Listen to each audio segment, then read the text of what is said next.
And here is the team back together after a long summer of frustrating golf for all three of us, probably. But we are back, and it's curling season, and curling season well underway. It does get earlier and earlier every year, it seems. Like I remember when you didn't throw a rock till like middle of October, and now it's we're doing it in August and September. But that aside, great to have you, Cathy. Great to have you, Russ. And let's just start things off by maybe just what do you think are the biggest stories right now going in as we go into is it the Olympics? Is this an Olympic year? Is that Cathy? Yeah, it is. And I think the biggest thing I've noticed being at a lot of the events this year is panic because teams are used to starting the season slow. We've seen teams choose to not play in August and September to be ready for February and March, Scotties and Briar. Now, if you're in the pre-trials, that's right now. So there's a group of 8 women and 8 men's teams that had to be at their very best for this time right now in October. There's another group in the wings that are waiting for 3 weeks from now to play the biggest event potentially of their life. And so normally in the year, if you're a little up and down, you say we've got time to work on it. Now I'm seeing panic and frustration way earlier on people's faces because they have to be ready really quickly. Russ, is that what it is? Is this build up? I mean, obviously it's a little bit quicker, it's earlier than the past 3 years, but now you really are in this is the peak of everything you've been working for. Well, first of all, the Olympics is the pinnacle, but when you really break it down, let's just come up with some numbers. You probably don't reach your peak, certainly as a skip. I know myself, I maybe never reach my peak, but you're probably close to 30. Like Dunstone rings the bell. Like he's kind of reached that top now. He's 30. Gushu's retiring at 45. So there's a 15-year window. That's maybe 3 Olympic cycles, depending on when you hit it. Yeah, Right, possibly 4. So, Kath, if you only got 3 tries in your entire life to go to the Olympics, yeah, you're right. I hear you. You're panicking right now. All right, well let's you mentioned the Gushu. Let's just talk about him as a story, announcing that this will be his final year. When I heard the news, I was sort of surprised but not shocked, if that makes sense. Russ, what do you think? Yeah, I was same way, and saddened. I think that first thing that came across my mind, the memories I had, obviously, but one of the best players Canada's ever produced ever for a long period of time. Won a gold medal at 25. Like, who does that? I just finished saying you don't peak till you're 30. He peaked at 25. But yeah, it's just sad. And then I look at Mark, and Cathy and I have talked about this a lot. What happens to the great Mark Nichols? It's sad to see it end. Cathy, how do you think Brad will be remembered? Oh, Did he change the game in any way? Did he? oh yeah. You know what? I think that Brad Gushu is one of the smartest guys. Even people that may not like him personally will have to agree he's one of the smartest skips to play the game. You're not going to outsmart Brad Gushu. He's always going to give himself a shot to score. He manages the scoreboard incredibly well.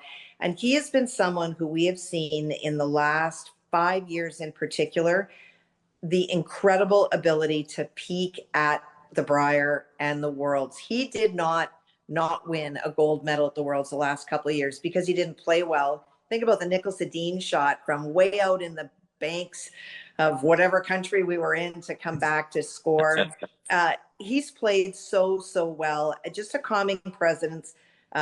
He's never losing his mind out there. He might be inside, but just really raised the bar of consistency, that it's not good enough to play great. Sometimes you have to find that level and stay there. The sport's going to really miss a really great talent. And I'm going to throw in personally that the fact that he did it playing out of Newfoundland and Labrador, I mean, that's a lot of travel, a lot of extra travel, a lot of extra expense, I'd have to say, right, Russ? 100%, and that's his first Canadian junior. He won 1 game. I mean, he went whatever the math was, 1-10 or 1-11, and Probably. He persevered, and it came up with Mark and Mike Adam and Jamie Korab and everybody, and then he started sliding in different pieces, and we forget it took him 13, 14 tries to win a Briar. So it took because it was a long road out of Newfoundland, as you say, Bob, and he spent most of his life in the Toronto airport running around, trying to get to all these events, and it's definitely slightly harder from where he came from. So kudos to him. All right, And you let's. know what, Bob? I would actually circle Brad Gushu is the biggest unknown going into the Olympic trials because we talked about his incredible talent. We talk about his ability to rise to the occasion when it matters. But he lost the one of the best sweepers in the world. And Brad Gushu, for the first time in many, many, many, many years, is ticking on guards he never should. His rocks are stopping a little bit shorter than they were used to. The absence of EJ has been a factor of more than 1/4 of the team. And will they be able to deal with that? I don't know. That's a good segue. I was just going to ask you which teams you think. Let's start with the men. Which teams are hot and which teams are not right now? And Cathy, if you want to keep going, you can. Sure. I think Matt Dunstone is hot. He won a slam, he got to a final. They're showing that they are finding a way. And oh, guess what? EJ Harnden is on that team and uniting him with his brother. There are a very few elite brushers in Canada. You look at Colton Flash and you look at EJ Harnden. If you watch EJ, we always talk about, head position over the broom, pressure, pounds per square inch, speed. EJ has all of that. And every team that he is on, he's going to make way better and they're going to make way more shots. That is a team that is going to be a real threat. Jacobs is good, but a little bit up and down. We'll see at the Continental how they do. It's a very good team, but I don't feel they've hit their top gear yet, and maybe they don't need to until November. Those are the two hots, and the red circle for me of the not question mark is Brad Gushu. Russ, is it almost, if you were to say right now what's going to happen, is it a two-horse race between Dunstone and Jacobs, or do you have a guy like a dark horse like John Epping who's played well so far? Well, exactly. He's just about as hot as Dunstone. Played really well. Jacobs has been built for this upcoming trials. You cannot count out Brad Gushu. I know he's had a bad start, but they're worried about one thing only until the Olympics is over, and then they're worried about being at the Brier in their hometown. But they've got two things in their calendar, and they don't care how they're playing right now. So don't count them out. And McEwen won the Brier 2 years ago, or almost won the Brier 2 years ago, right? So I've got it down to 5. I really do.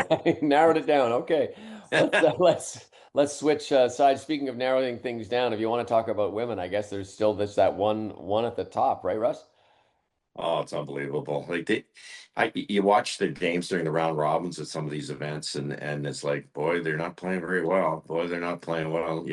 Oh, they snuck in at 3-1, but they won 2 games on the draw of the button, or what? Next thing you know, they've won another Grand Slam. They're winning with their B game. That's what's really scary, I think, for the rest of the field. Anderson's going to be there. Somebody has to play Holman in the best 2 out of 3. Caitlin Laws is trending.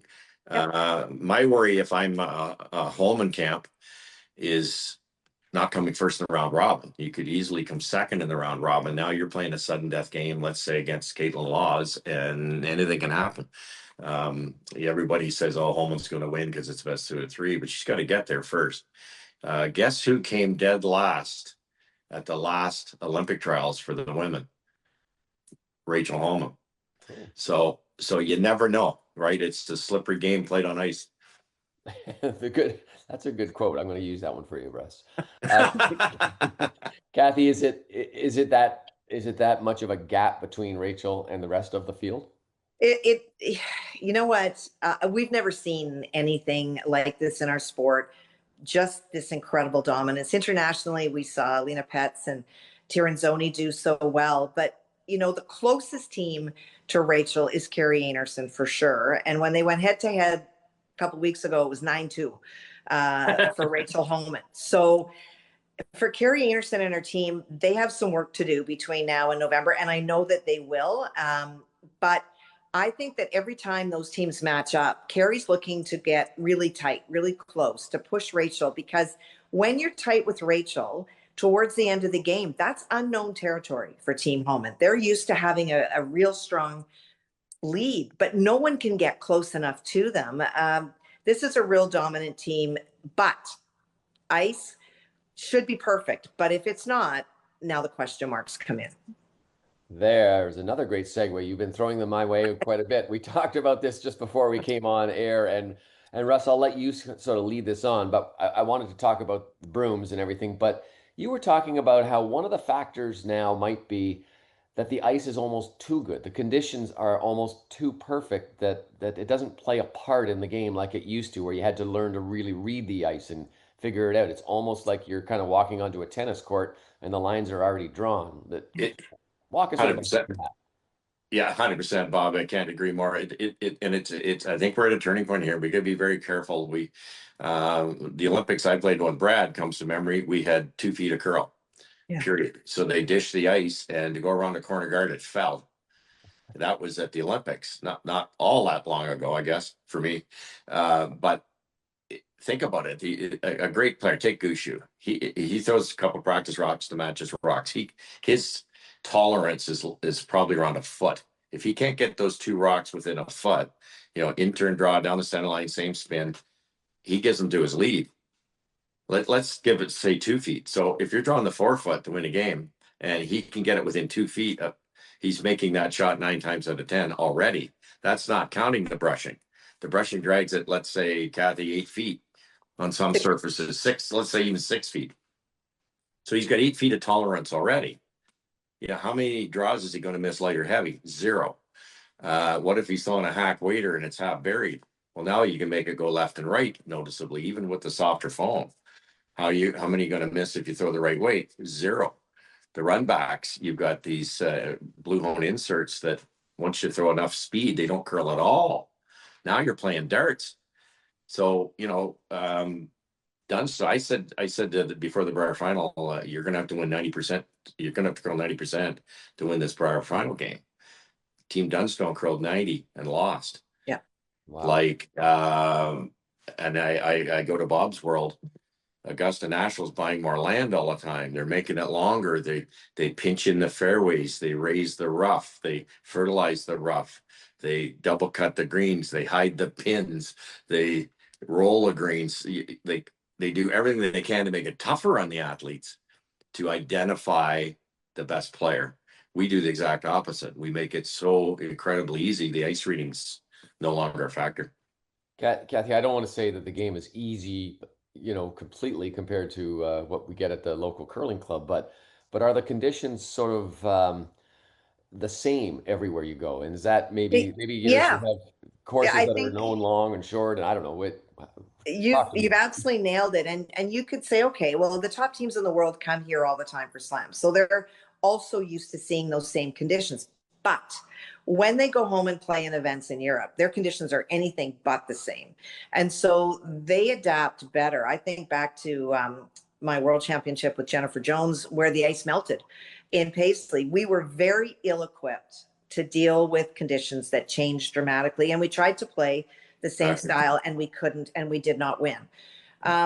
I'm in Wolfville for the pre-trials. The ice is spectacular. If there's ever been a time that I've wanted to put my shoes back on and go play, it's here. It's fabulous. But I almost feel that Curling Canada should have said this year, the ice for any event leading up to the trials cannot curl more than 5 feet, because that's the rules when you get to the Olympics. And so seeing ice here that's curling 6.5 feet, it's got incredible finish, great shots, but it doesn't replicate what the teams will have to do. And I'll bet you that at the trials, the ice will be great, but it'll curl more than 5 feet, and it won't prepare the teams for 5 feet or less that they're going to have to play in Cortina. And to me, that's a concern, because it's a different style of game when the ice doesn't curl that much. Why don't we just bring back inverted corn brooms and see what they do with all the corn all over the ice? That would be fun, wouldn't it? See how they manage themselves through there. Just before we leave, speaking of Broomgate 2 or whatever, Gazella, I don't know what we called it last year, but it seems to be we have stability in the broom world. Cathy? Yeah, well, it's the same for everybody. It's still pretty hard. But what you're seeing, like to feel it, it's still pretty hard. It's not a soft foam if you think of soft foam, but It is universal to everybody. And I think that was one of the biggest things that people wanted to see. And so now it's, what do you do with it? Well, if you've got a brusher like EJ Harnden, he's still going to make rocks move. And I'm seeing that the pounds per square inch and the speed is really magnifying. So the great brushers are still going to get far better results. But in any sport, if you're great at something, you should see better results. But at least it's equitable across everybody.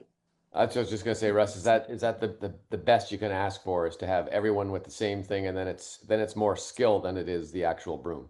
Yeah, 100%. That it's an even playing field. That's number one. That's the most important thing. But the playing field's too easy. I still think the conditions are too good. If you want to have the brooms do what they're doing, that's okay. But striking bands are so good that you can take a 5 rocks with a single swipe. One heavyweight takeout eliminates 3 errors. A freeze is a waste of time. I'd love to see them toughen up a little bit for these guys. You know that you were the biggest complainer on the circuit in your day, right? That's right. Well, because it wasn't this good. All right. Well, that's it for our edition number one for a new season. And Cathy is actually up at the pre-trials as we tape this. Russ is at home getting ready to go out there. And we'll follow up once that's done as we get a little bit closer to the big trials and for our next edition. But thank you, Cathy. Thank you, Russ. Thank you, everybody, for watching.